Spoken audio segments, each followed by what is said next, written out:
In the quiet French countryside lies Futuroscope, a futuristic educational theme park home to motion simulators, 4D shows, and other rides and attractions themed to the world of tomorrow. A park heavily inspired by Disney World's EPCOT, full of weird and wonderful 80s architecture, and a place with a surprisingly deep and interesting history of bizarre, innovative attractions spanning nearly 40 years. There is so much that could be said about Futuroscope, so I want to try and unpack some of the history of this park, from its early origins, its rare technology, its strange lost attractions, and the current state of France's fascinating theme park of the future.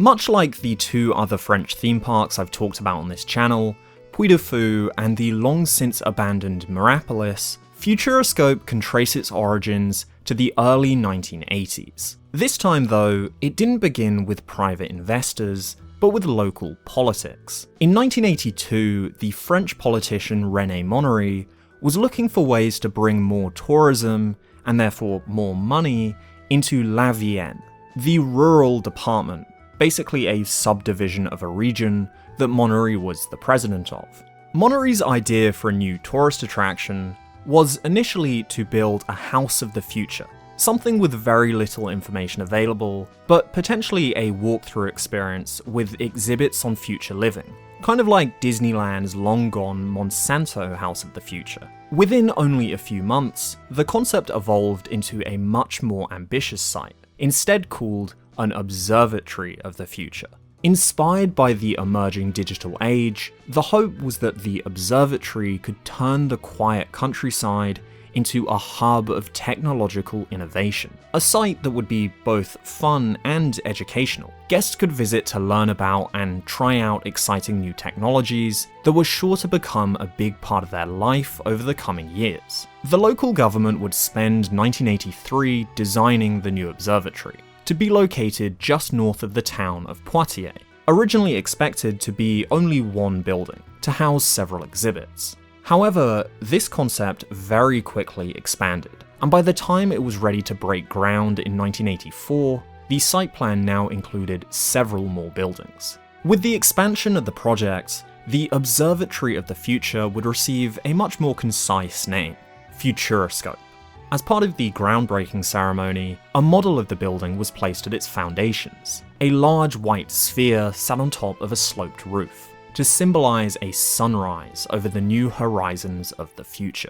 With construction underway, members of the local government's new Futuroscope design team would spend 1985 taking trips overseas to learn about new technological innovations and research similar educational tourist attractions. One of these trips was to Expo 85 in Japan, where they saw the latest from the world of computer and consumer electronics companies, held inside clean, almost alien-looking buildings made from large geometric shapes. But perhaps the more formative trip for the team would be when they arrived in Florida to visit Walt Disney World, and specifically the resort's second theme park, EPCOT Center, a park inviting guests to glimpse into the future across multiple pavilions, showcasing new technologies from various industries, like pavilions themed to energy, agriculture, communication, and imagination.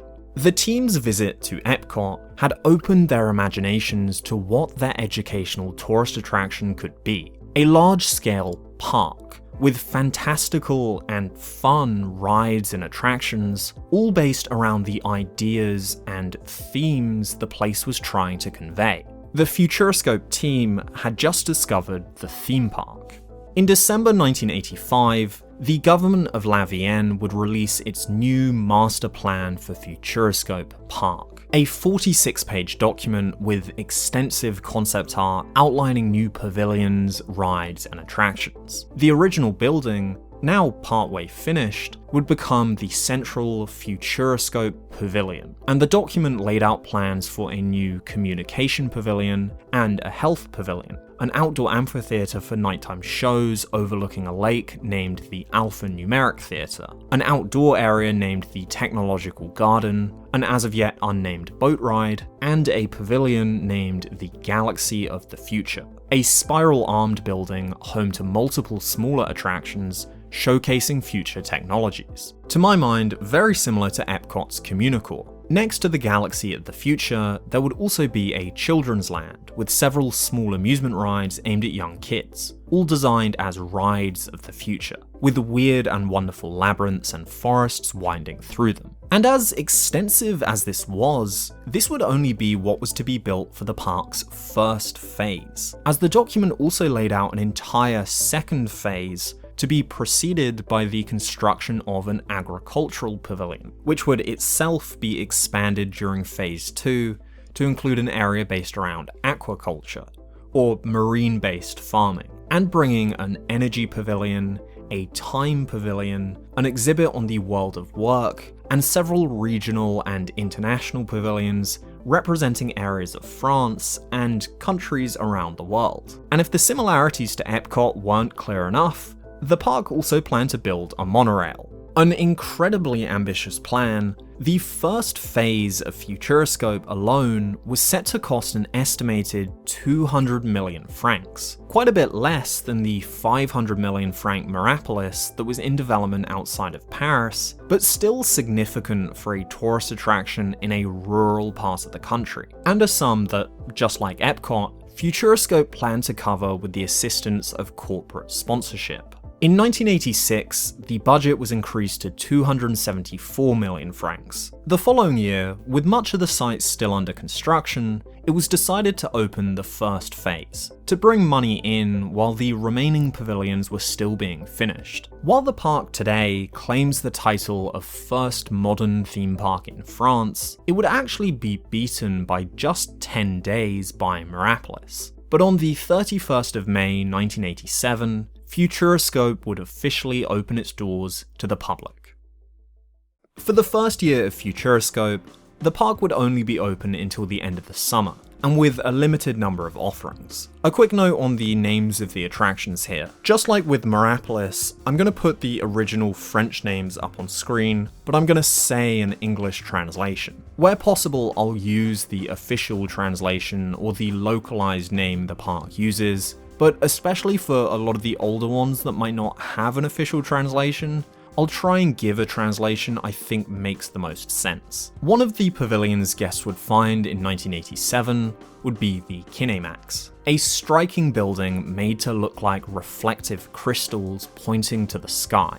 Inside, Futuroscope had built what was, at the time, the largest flat screen in Europe, and guests could watch one of 3 films, including The Dream is Alive, the first IMAX film shot in space. The park would also open with a small play area, built ahead of the opening of the Children's Land, a currently unused lake for the planned Alphanumeric Theatre, and the first sponsored area, the Tetra Pak Pavilion, where guests could learn all about the manufacturing of milk cartons. They even made special Futuroscope milk cartons as souvenirs, but the main attraction from opening year would be in the original Futuroscope Pavilion, a walkthrough attraction named Christopher Columbus and the Discovery of the Infinite, where guests could watch scenes of an animatronic Christopher Columbus and his pet toucan, explaining the scale of the universe, all the way from the atom to entire galaxies. The Futuroscope Pavilion also contained a small number of hands-on experiences,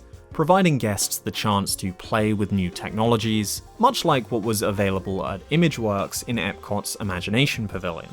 By the end of the park's inaugural mini-season, it had welcomed just over 220,000 guests, a modest number for a still modest offering. For comparison, Mirapolis had received 600,000 guests, a figure that was viewed as a failure. But unlike Mirapolis, Futuroscope was committed to a gradual opening, slowly expanding the park and hoping that attendance would ramp up with it. Unfortunately, during the off-season, the park would hit its first roadblock, as most of the corporate sponsors it had relied on to fund Phase 2 of the project backed out, and as a result, the construction of almost everything originally planned in 1985 would be cancelled. The health, time, and agriculture pavilions, as well as the Communicore-esque Galaxy of the Future, were all scrapped. The Children's Land would go ahead, albeit reduced from its original design,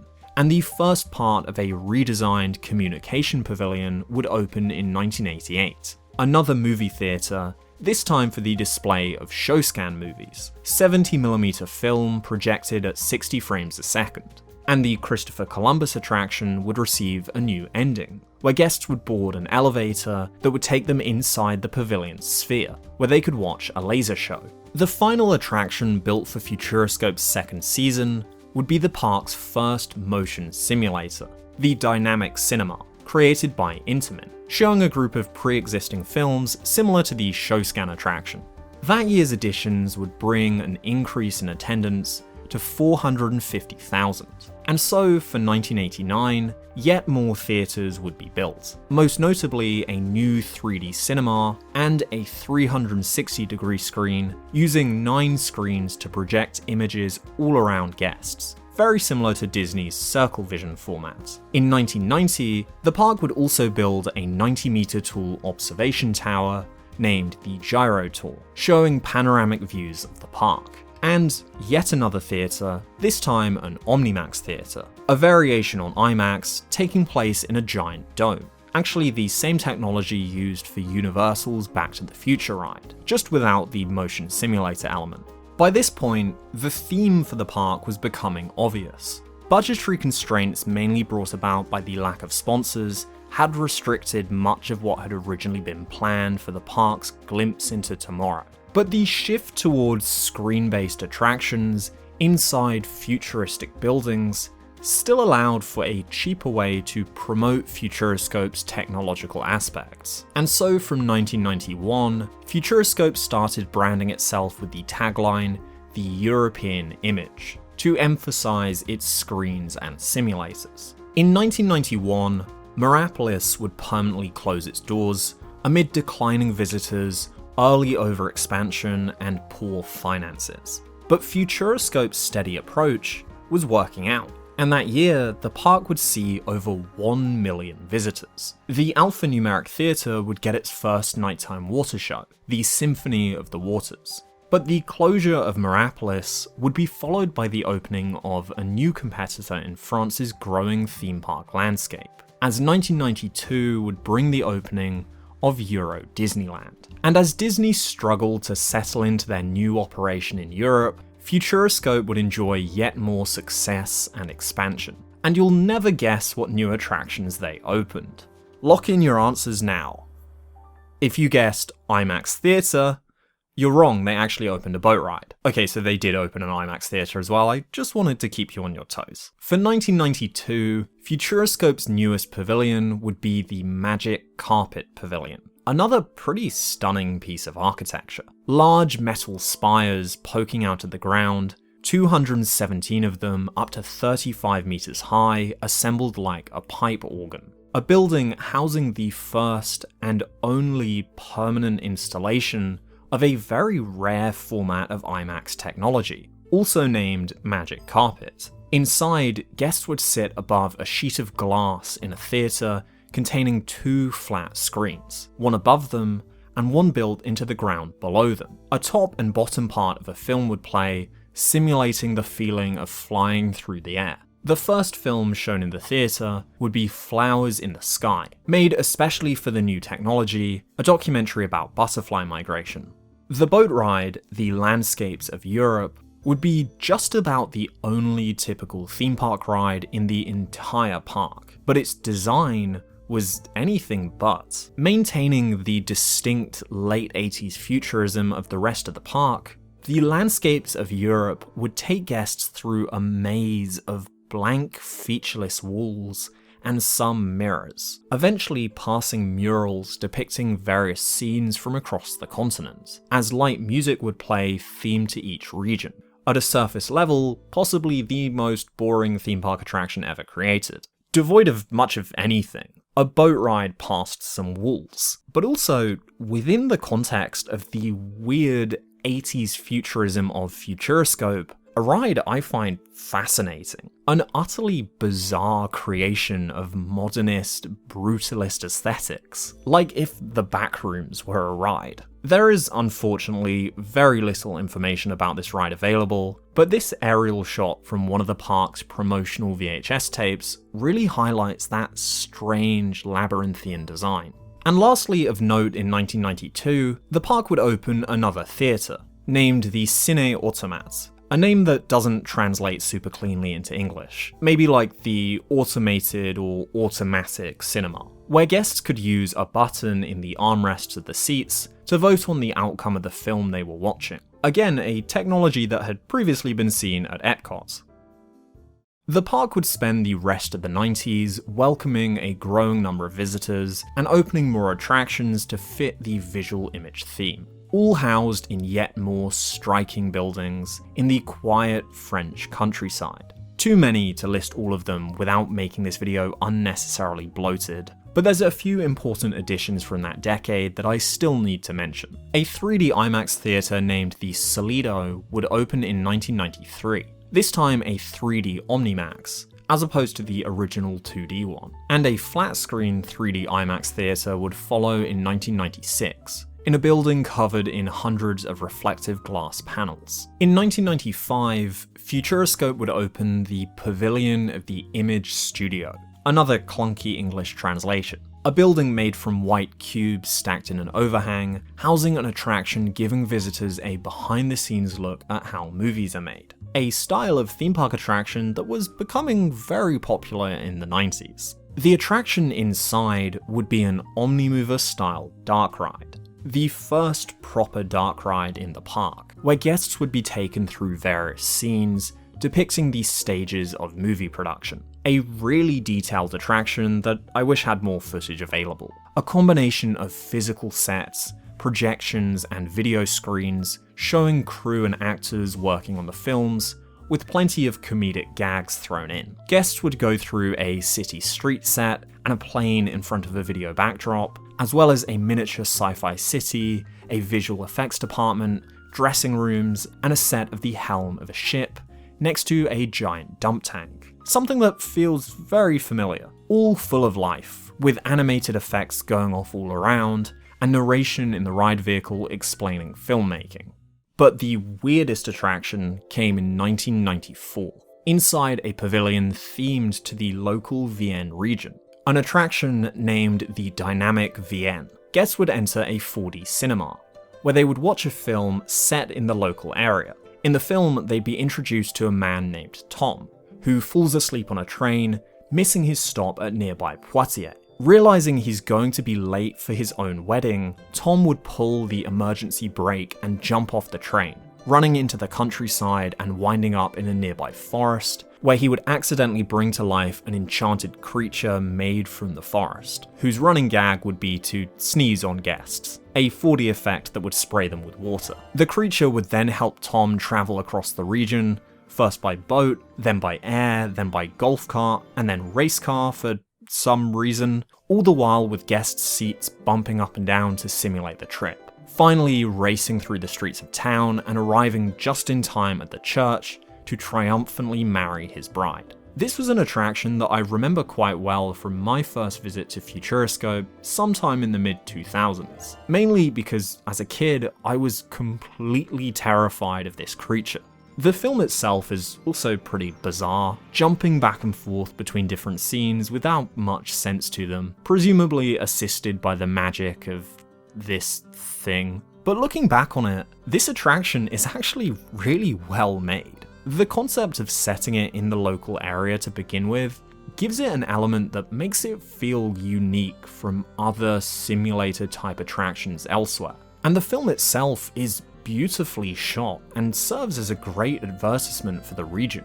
There's something distinctly French about its style too. I think its age and its vibe remind me a lot of EPCOT's France film. And now that I'm no longer creeped out by him, Okay, well, I still am creeped out by him, but now that I can handle it, the recurring gag of the creature showing up in different outfits is a really funny addition. The creature does have a name, by the way. It's Le Galige, which I avoided saying just because I found it a bit difficult to pronounce correctly. He's actually considered a bit of a mascot of Futuroscope. He was a walk-around character for a while in the park, and you can even buy plush toys of him. In 1997, Futuroscope's attendance would climb up to 2.9 million visitors, much lower than the now rebranded Disneyland Paris at around 12 million, but still a very impressive number for any non-Disney park in the country. Unfortunately, this would be the highest annual attendance the park would ever reach, and as the 21st century drew closer, it would bring with it a downturn for the park of the future. From 1998 onwards, Futuroscope's expansion slowed down, with some new, smaller exhibits added, like an area dedicated to video games and the internet, but with new pavilions far less frequent than they had been previously. And with the new millennium looming, the Vienne government would sell the park the following year to a private company, the Amory Group, for 277 million francs. The new owners did open another large attraction in 2000, a 3D motion simulator taking place in another Omnimax dome, named the Race for Atlantis, a fully computer-generated journey to the sunken city, as opposed to the live-action footage shot for older attractions. Actually, the exact same attraction that had been operating at Caesar's Palace in Las Vegas from 1998. And one that would also open at Phantasialand in Germany in 2006. But by the early 2000s, a lot of the novelty of Futuroscope's cinemas and simulators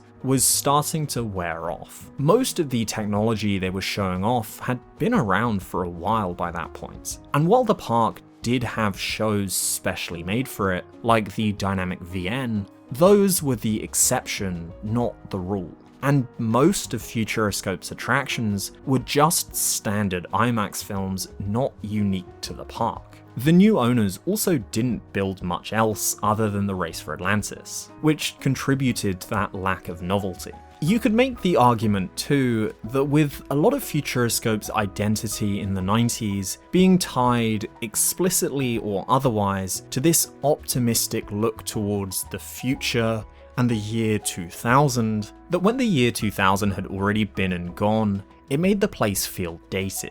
The park did rebrand itself in 2001 to Planet Futuroscope, de-emphasizing a bit of the World of Tomorrow feel for more of a space-age aesthetic. And some of the pre-existing pavilions were updated with new films, but the location would spend the first few years of the 21st century facing declining attendances, mounting debts, and near bankruptcy.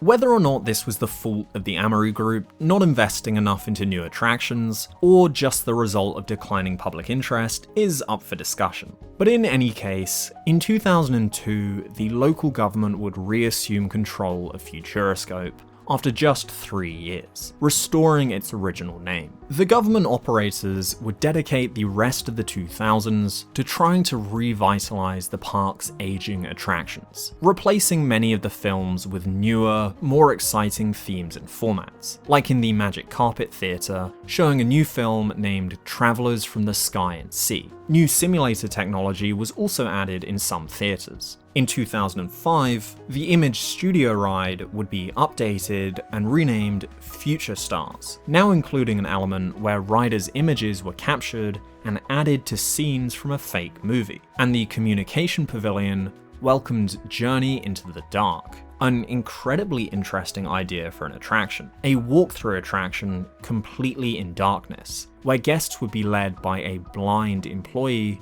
through an auditory and sensory journey through different environments. An upcharge experience, with proceeds donated to a number of charities supporting the visually impaired. And in 2006, Futuroscope would open the Dance with Robots, an indoor robo-coaster, similar to the Sum of All Thrills that would open 3 years later at EPCOT's Innovations, a ride where guests would be suspended at the end of a robotic arm, which would dance along to a small selection of popular songs. After a few years spent rebuilding, the park had managed to improve its attendance and its finances, and continued to cement its reputation for innovative, unusual attractions. In 2008, opening the Animals of the Future. Yet another style of attraction I haven't seen anywhere else. An augmented reality dark ride, where guests would board a vehicle that took them on a safari showing what animals may live on Earth millions of years in the future. In each scene of the ride, they would arrive in front of a physical set depicting a different environment, and through AR goggles, they could see a variety of animals that might live there. First 5, then 100, and then 200 million years from now. Despite how innovative it may have been, the Animals of the Future was not that well received by guests. Perhaps a little ahead of its time, the AR headsets were large and unwieldy. The safari trip wasn't all that exciting either, and the ride was never hugely popular, closing in 2012 after just 4 years. Much like at the beginning of the century, the park decided that it once again needed to reassess its image. Futuroscope was still mostly known as the simulator park, and while, as you've seen, it did always operate some form of more standard ride, it wasn't viewed as being as exciting as its competitors like Parc Asterix and Disneyland. So with the closure of the Animals ride, the park decided to focus on building new rides and attractions that could turn the place into a more exciting, engaging destination. The Animals of the Future was replaced in 2014 by the first of these new projects, an IP-based ride named the Time Machine, featuring French game company Ubisoft's popular characters, the Raving Rabbids. And I want to take this moment to point out that the Rabbids' original French name literally translates rather bluntly to the Idiot Rabbits. Isn't French just so beautiful? Featuring a very similar ride system to its predecessor, but replacing the AR headsets with 3D glasses, guests would first walk through the queue adorned with rabbit-themed works of art, eventually arriving at their ride vehicles made to look like toilets, where they'd be taken on a journey through time, as the rabbits disrupted different historical events. A mostly screen-based ride with some physical animatronics. Another of Futuroscope's major renovations in its new era would arrive in 2016, when the Magic Carpet Pavilion had its entire dual-screen system torn out, and replaced with a new flying theatre system for the Extraordinary Journey, an attraction heavily inspired by Disney's Soarin', taking guests on a flight around the world to locations like the Sahara Desert, Dubai, and the Taj Mahal. One difference that sets it apart from Soarin' though, is that the ride frames itself as if guests are genuinely taking off from Futuroscope, with the films starting and ending at the Magic Carpet Pavilion in the park. In 2018, the 360 Cinema would open the Sebastian Loeb Racing Experience, a VR experience where guests would be strapped into a racing seat with a VR headset, sitting in as co-driver for the legendary rally champion. And in 2020, the park opened its biggest attraction yet, and its biggest shift away from the old European image theme, Futuroscope's first roller coaster, Destination Mars, an Intamin family spinning coaster built on the site of the now demolished Solido, a coaster themed to a flight through space towards the Red Planet, featuring a vertical drop track. The home of the Future Star Dark Ride, which had closed in 2009, sat vacant for several years, eventually replaced by a small exhibit about smart homes and the Internet of Things, and in 2022 was converted into Tornado Chasers, a simulator taking place on a revolving platform, and what the park's website claims to be the world's largest indoor LED surround screen, although, you know, the Las Vegas Sphere is a thing. Finally, in 2025, the park opened what I think is their most impressive attraction to date, Mission Bermuda, a water coaster built in the place of the long-gone landscapes of Europe, taking guests on a rescue mission to find missing explorers in the Bermuda Triangle. A ride that initially appears to be a normal boat ride, with the track hidden under the water as the boat travels through the mysterious environment, past wreckage and down whitewater rapids, eventually emerging from the water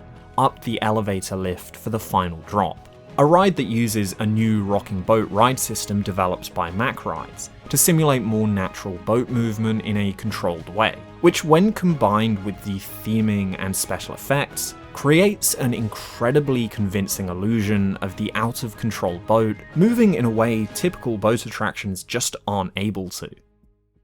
Futuroscope is a park I find absolutely fascinating. Its early years, its original plans, and its gradual evolution from a weird late 80s educational site into what it is today are all full of so many details and strange and interesting attractions and designs. The aesthetics of this place have always been really cool to me, and I think one of the strengths of the park is how even after nearly 40 years of changes, everything has managed to remain focused on this futuristic look. Most of the older pavilions still remain today, the original attractions long since gone, but with the buildings themselves relatively unchanged from the outside, which nowadays gives the park this crazy late 80s retro-futurist feel. One of the old school attractions that does still remain is the dynamic VN, an opportunity for new visitors to traumatize themselves just like I did.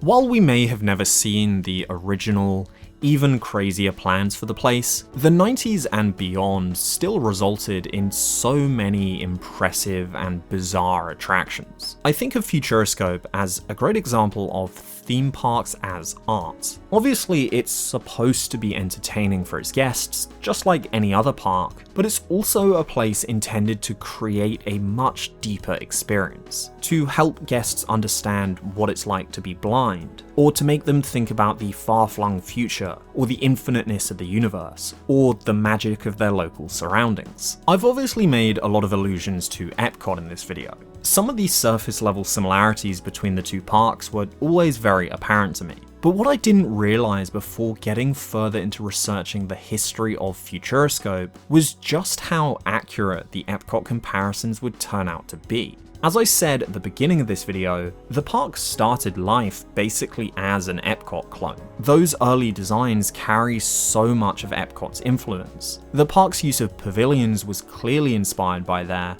as were the early designs for the foreign pavilions. And being another World of Tomorrow style attraction built in the same decade, many of Futuroscope's buildings look like they belong somewhere in EPCOT's future world. Today, Futuroscope's attendance sits behind its French competitors, Parc Asterix, Puy du Fou, and of course both Disneyland parks. But its massive new additions in the late 2010s and early 2020s have managed to bring it close to the level of success it had during its peak in the 90s. Its ownership is now split between the local Vienne government and another private company, mainly an operator of ski resorts. As a destination, the site has also added hotels and a water park, and in the future plans to add yet more attractions, including another roller coaster named The Race, scheduled to open in 2028. What are your thoughts on Futuroscope? Have you been yourself? And even if you haven't, which attractions did you find the most interesting or unusual? Let me know in the comments. There is so much about this park that I've missed. I barely even touched on the park's nighttime shows, or some of its mascots,